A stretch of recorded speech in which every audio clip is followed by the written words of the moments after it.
To all the passengers, pilots, pursers, and plane lovers out there, welcome back to the channel. Whether you fly all the time or have never stepped foot on a plane in your life, I don't really care.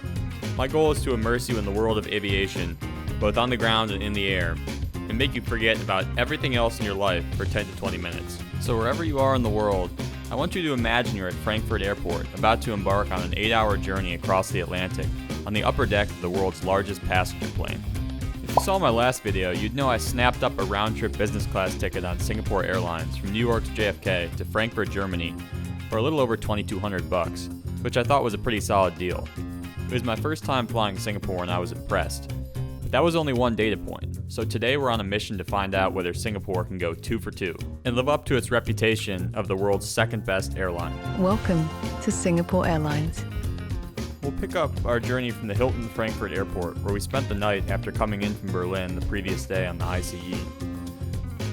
The hotel is one of 2 Hilton properties in an odd boat-shaped building called the Square, which is located right across the street from the terminal. It's really quite convenient. We rolled out of bed around 6 a.m. for our 8:20 a.m. flight, got a quick stretch in at the gym, then hightailed it over to Terminal 1 via the pedestrian walkway. Even though the walk took 15 to 20 minutes, it was so clutch to not have to wait for a shuttle. The walkway deposits you right smack in the middle of T1. And if you're flying Lufthansa or most Star Alliance carriers, it should be a breeze to get checked in. Singapore's check-in desks are towards the far end of the terminal, so it was a little bit of an extra hike to get there, but once we were there, it took no longer than 5 minutes to hand off the bags and get the obligatory paper boarding passes. So security should have been quick because we had fast track, but we ran into a bit of a debacle. There were some interesting characters who decided to travel that day, including one guy whose carry-on was stuffed with secondhand electronics and components. Old laptops, radios, Walkmans, antennas, wires, batteries, transistors, circuit boards, you name it. I swear he could have run an entire repair shop from his carry-on bag.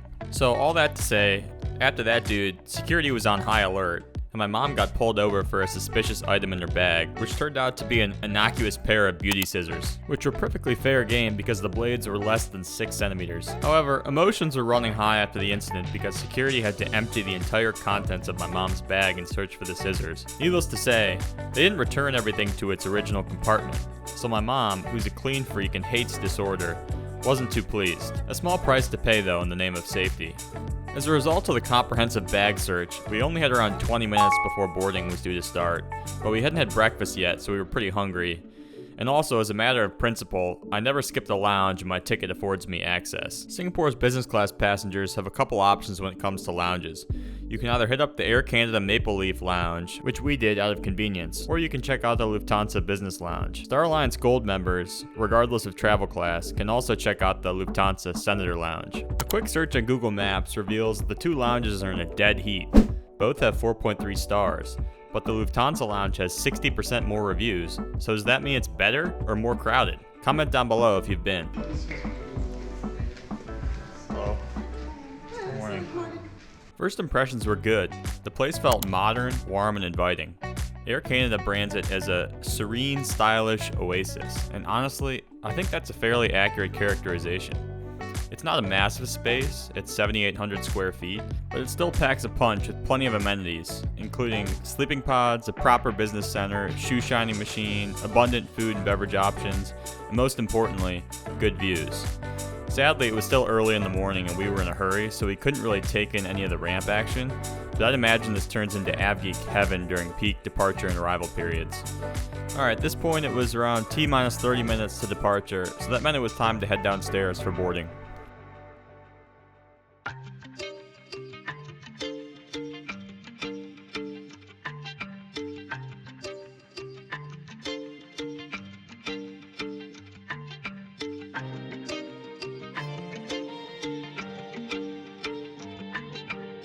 And just like that, we find ourselves at gate Bravo 46, where it becomes more apparent we'll be sharing a metal tube with 470 other people. Our plan for today is 9 Victor Sierra Kilo Quebec, a roughly 11-year-old Airbus A380 delivered to Singapore Airlines in 2011. Interestingly, just 1 week after our trip, this plane was involved in an incident operating a flight from London to Singapore.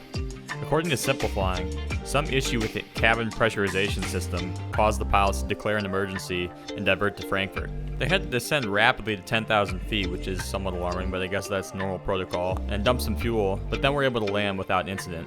I guess I'll take this opportunity to say that Singapore Airlines has an excellent safety record with just one fatal accident back in 2000. So the thought of not making it to NYC in one piece was not exactly top of mind when I boarded.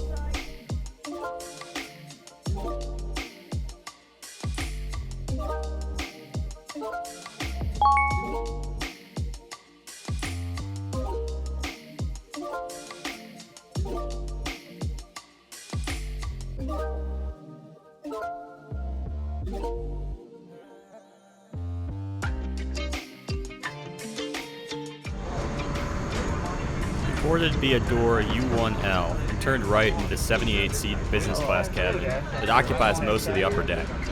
This version of Singapore's A380 sits 471 passengers in a 4-class configuration. The lower deck houses 44 premium economy seats and 343 economy seats, while the upper deck is equipped with 6 suites and 78 business class seats.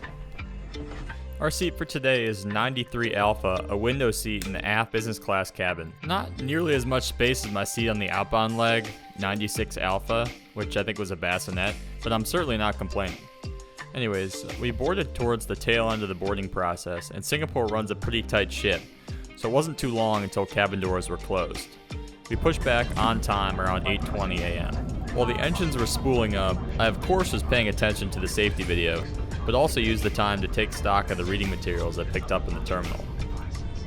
There were a ton of juicy stories in the FT, given FTX had just collapsed 1 week prior. The front page story was about a crypto lender named Genesis, which had a massive account with FTX and ultimately went bankrupt a couple months later. Scary stuff. But on a brighter note, it's a spectacular morning at Frankfurt Airport, so I was soon glued to the window as we commenced our ridiculously short taxi to runway 25 center. Our route for today will take us over Amsterdam, Leeds, and Northern Ireland before hitting open ocean.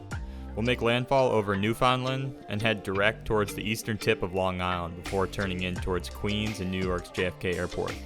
Flight time will be approximately 8 hours, a cruising altitude of 36, 39, then ultimately 40,000 feet.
Once we hit 10,000 feet, it was time to pop open the laptop and get some work done. Now, this may be a controversial opinion, but I think flying in business class is just as valuable, if not more valuable, on daytime flights as on red-eyes. Yes, the 180-degree recline does help with sleep, but at the end of the day, most people are still going to get broken sleep at best, or at least I do. During the day, you'll still get all the space and privacy, while also having more time to take advantage of extensive food and drink selection, free Wi-Fi, endless entertainment options, and also just take some time to socialize with the awesome crews. I personally find daytime westbound transatlantic flights in business class to be incredibly productive, as you can zone in for hours on end without incessant distractions. Speaking of, no more than 10 minutes after I opened my laptop, the crew came around with tablecloths and silverware to kick off the first meal service. If there's anything worth delaying work, it's definitely food. Let's see what we have on the menu for today. So, unlike the outbound leg, I did not book the cook because the existing menu option looked pretty solid. The service began with the protein bomb, aka chicken satay, which I didn't get footage of because it disappeared so quickly. Up next was the terrine, which was small but flavorful. Good combo of crunchy and chewy between the lettuce and the eel. I was also impressed by the attention to detail with the dressing delivery, which was dispensed in the exact quantity I requested by the wonderful cabin crew. And for the main event, drumroll please. I'm definitely going to butcher the pronunciation here, but we have the Kai Pad Med Mamuang, which is basically a chicken stir fry with vegetables and rice. A simple dish, but well executed. Neither the chicken nor rice were dry, and the tamarind sauce was an absolute zinger.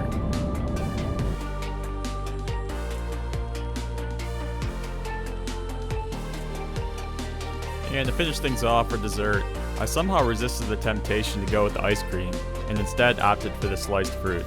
Definitely a decision I didn't regret, as it enabled me to seamlessly transition into work mode without having to take a 2-hour nap first.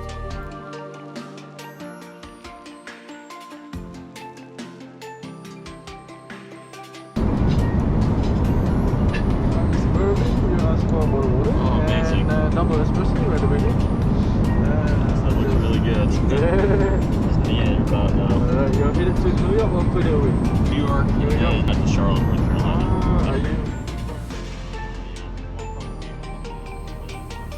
So let's talk about the crew. As I mentioned in my last video, the crew can totally make or break a flight experience. I don't care if you're flying Frontier, Ryanair, or Emirates. In fact, I'd argue that the crew are even more important on budget carriers like Frontier, given they are the in-flight entertainment. Anyhow, in Singapore, as a cabin crew member, you're going to be well trained. You're going to know how to be polite and professional. You're going to address passengers by name. That's pretty much table stakes. So by nature, the expectations are higher and it's a bit harder to impress. But the wow factor comes from something so simple, and that is EQ, emotional intelligence. Instead of hiding out in the galley between meal services, this Singapore Airlines crew consistently sweeps the aisles looking for ways to make the passenger experience better, somehow without being overly intrusive. For example, it felt natural for the crew to engage me when delivering an espresso I'd asked for. I had a pretty bad case of writer's block, and just chatting with someone about life for 5 to 10 minutes really helped me reset and get the creative juices flowing. After a couple more hours of productivity, it was time for the arrival meal, which is a mushroom quiche with roasted chicken roulade. It was pretty underwhelming, honestly, but at this point my taste buds have been bombarded by multiple doses of MSG and spices from multiple continents, so it would have taken a lot of flavor to really wow me here.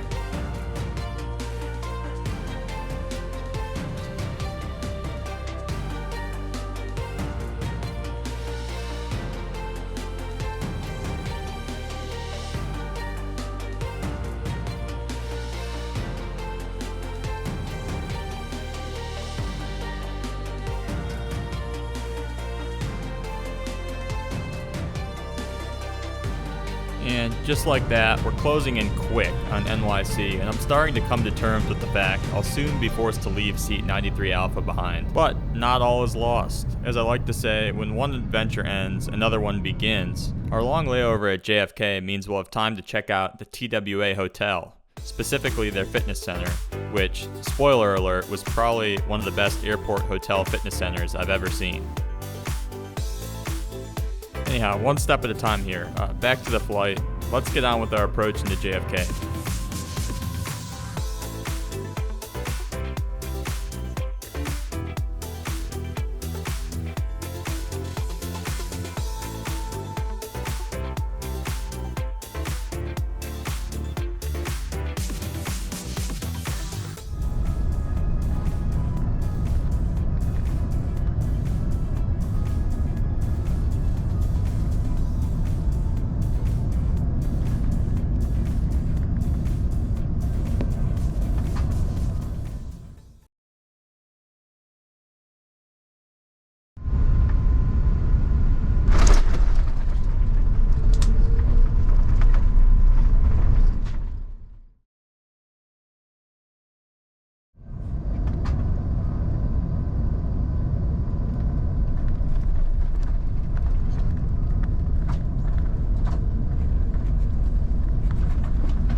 Alright, as we're deplaning here, time for a quick debrief. Since I already graded Singapore's business class on the outbound leg, be sure to check out that video if you haven't already.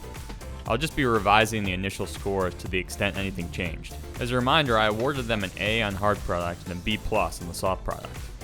After this return journey though, the hard product is still an A, but I'm going to bump the soft product to an A-. The biggest needle mover here was the lounge experience. Air Canada's Maple Leaf Lounge is a massive improvement over the Wingtips Lounge at JFK. Thoughtfully designed and well maintained with more amenities and better food and drink from both the quality and quantity standpoint. It's the type of place I'd actually consider showing up early to the airport for to check out. Air Canada is an average airline at best, but I'll certainly give them credit for their outstation lounge offering at Frankfurt. But all in all, I give Singapore high marks. Great way to travel between Germany and the US. Even if you don't want to ball out in business class, the economy offering is also likely to outperform Lufthansa, United, or any other European or American carrier you'd fly across the pond. So as some of you may know, I'm based in Charlotte, North Carolina, and there are a number of transatlantic options, including to Germany. There's actually a direct flight from here to Frankfurt on American Airlines, and both American and Lufthansa operate a year-round flight to Munich. Maybe someday Singapore will join the party. Could you imagine Singapore A380 in Charlotte? If they don't see opportunities here, clearly their models are busted. Well, until then, I'll be happy with any and all new international routes from Charlotte. British Airways, are you next? At any rate, I'll spare you from any additional speculation.